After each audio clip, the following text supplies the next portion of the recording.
Semi point. आज मैं आप लोगों को 10th स्टैंडर्ड के सीबीएसई एनसीईआरटी बुक में से ट्रिगोनोमेट्री के चैप्टर है जो मोस्ट इम्पॉर्टेंट चैप्टर ये टर्म के लिए, ओके 10th क्लास के लिए मोस्ट इम्पॉर्टेंट चैप्टर है। आज मैं उसके डिटेल्स आप लोगों को दिखाने जा रही हूँ। और दोस्तों प्लीज आप बुक और पेन लेके रेडी लीजिए और जो भी देखते हो वीडियोस वो लिखते जाइए ताकि आपको ये समझ में आए। अभी ये ट्रिगोनोमेट्री बहुत लंबा वर्ड है, अभी इसका मीनिंग्स किस तरह निकालते हैं। ये कौन सा वर्ड है ट्रिगोनोमेट्री, कहाँ से वर्ड आया है? Greek. Okay, from Greek we got this word. So from this trigonometry, tri means what, gon means what, and metron. Okay, ये तीन चीज जो मेन है। Tri means three, and gon means size, and this metron means measures.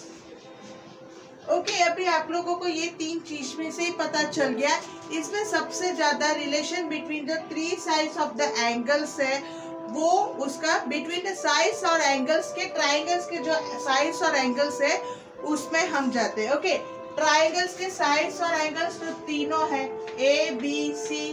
Okay, sides भी आ जाते हैं, 3 sides and 3 angles. सो वो ही हम इसमें देखेंगे। और अभी ये चैप्टर में अभी एक बार वापस मैं आप लोगों को समझाती हूँ। Trigonometry means 3 sides matters, means in this it is the study of the relationship between the sides and the angles of the triangle. Okay, this is a triangle. In this chapter अभी हम ये सीखने जा रहे हैं chapter पे कि ratio किस तरह फाइंड आउट करना है। Ratios of the sides of the 3 angles, 3 angles के साइड्स ऑफ द रेशियो निकालना है। अब जबकि वो राइट एंगल ही होता है, हम हमेशा ट्रिग्नोमेट्री पे राइट एंगल ही जाता है, लेकिन उसमें कौन सा एंगल होता है? एक्यूट या obtuse angle? Acute angle. Okay, this is our right angle triangle. Okay, ये इसमें एक्यूट एंगल ही यूज होता है, इसका ही रेशियो, सो इसको बोलते हैं trigonometric ratio of the angle. Okay दोस्तों, अब मैं ये आपको इसमें बेस, परपेंडिकुलर, हाइपोटेनियस, ये सब राइट एंगल का जो भी है वो आप लोगों को समझाने वाली हूँ।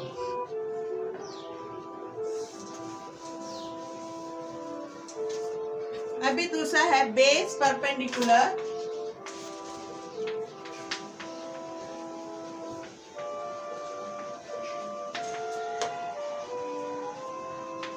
And hypotenuse.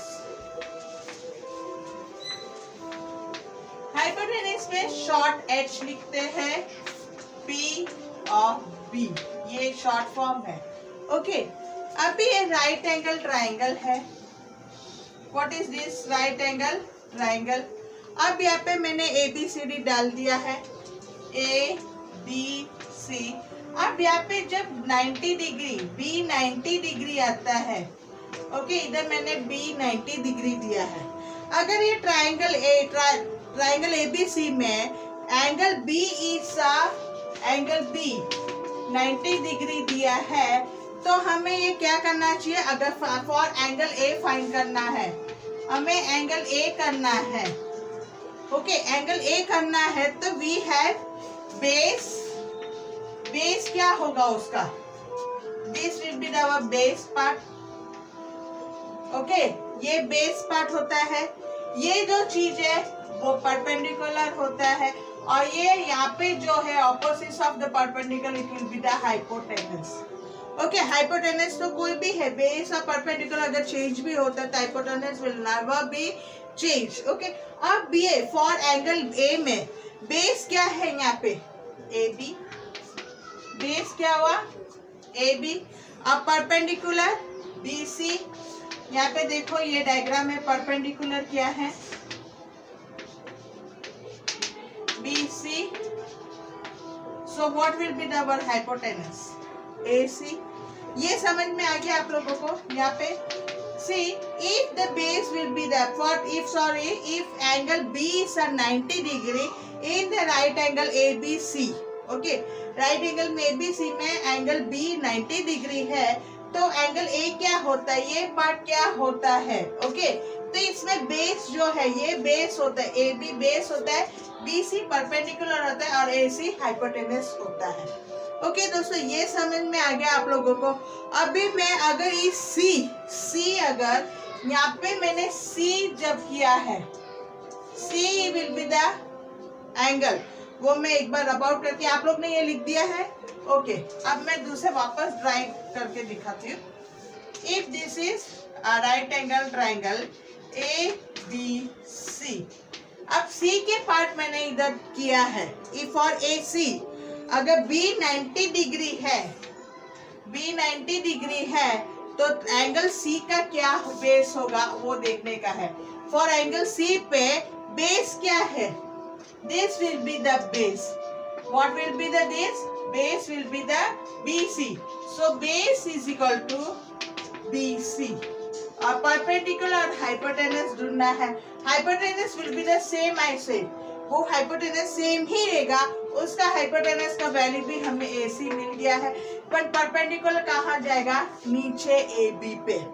अगर B राइट एंगल है और A the angle will be there, सब अपना बेस क्या होता है? AB और परपेंडिकुलर BC, हाइपोटेनस AC होता है। अगर B राइट एंगल है, 90 डिग्री है, C पे हम फॉर C एंगल ढूंढेंगे तो उसका बेस BC होगा, परपेंडिकुलर बेस BC है, परपेंडिकुलर AB है और हाइपोटेनस AC है। इतना आपको समझ में आ गया ना? ओके, अब भी आर्यभट्ट जी ने एक फॉर्मूला जो निकाला था, ये हम सबने ट्रिग्नोमेट्री तो 9th स्टैंडर्ड में भी सीखा है, साइन कोसाइन। ओके, इसमें हम तो ऐसे ही लिखते हैं साइन कोसाइन टेंजेंट, ये सब जो फॉर्मूलास है वो अभी हम इस चैप्टर पे यूज होने वाले हैं। ओके, ये सब रेशियो जो भी है right angle can be remembered by representing the S in SOH। अब SOH क्या है बोल सकते हो? ऑपोजिट, S मीन्स क्या हो गया? Side opposite of hypotenuse. Okay, CAH, फिर दूसरा क्या था? CAH और TOA। ये फॉर्मूला बेस हम रिप्रेजेंट करने वाले हैं अभी आप लोगों को फॉर्मूलास। ये सब फॉर्मूलास अभी आप लोग देखोगे, ये मैं राइट साइड पे लिख देती हूँ और आपको फॉर्मूलास बता देती हूँ। ओके, अब नेक्स्ट फॉर्मूलास जो इसके प्रति SOH, CAH और TOA। Okay, tangent opposite adjacent. Okay, अब यहाँ पे जब सीन का फॉर्मूला है, सीन क्या है? Opposite divide by hypotenuse, opposite divide by hypotenuse.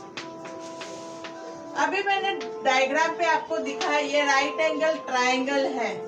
Okay, जो ऑपोजिट है हाइपोटेनस की, जो ऑपोजिट सीन्स जाते हैं वो। ओके, कॉसाइंस का मीनिंग की डिवाइड, कॉसाइन कॉस यानी क्या है?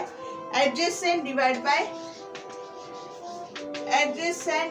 Bye hypotenuse, hypotenuse. ओके, मैंने फुल डे लिख नहीं रही हूँ। और टेंजेंट यानी क्या है? Opposite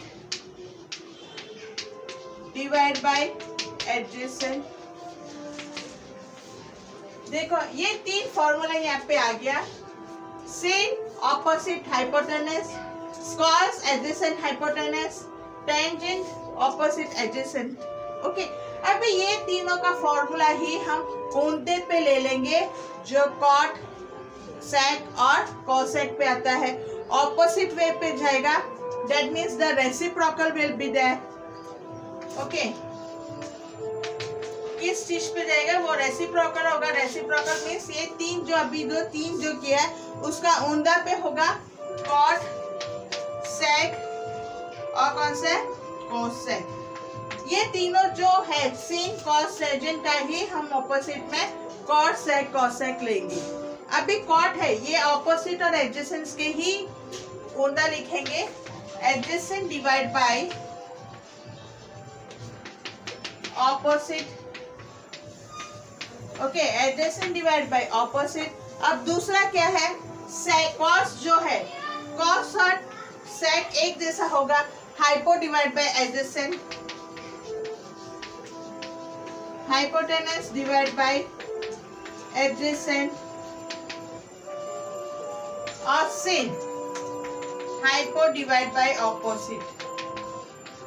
okay, this will be cot will be tangent के साथ सिमिलर होता है, कॉस सेक के साथ सिमिलर होता है, और कॉसेन कॉसेक के साथ सिमिलर होता है। ओके, ये फॉर्मूला इस तरह सिमिलर होता है, और ये फॉर्मूला के अनुसार मैं आप लोगों का भी कई फॉर्मूला सिखाऊंगी, जैसे कि एंटी क्लॉकवाइज, क्लॉकवाइज, ऐसे सब मैं सिखाने वाली हूँ। तो ये नोट डाउन कीजिए फॉर्मूला, और नेक्स्ट वीडियो में मैं आप लोगों को फॉर्मूलास के ट्रिक्स लेके आ रही हूँ विद द डायग्राम। मैं आप लोगों को समझाऊंगी फॉर्मूला से।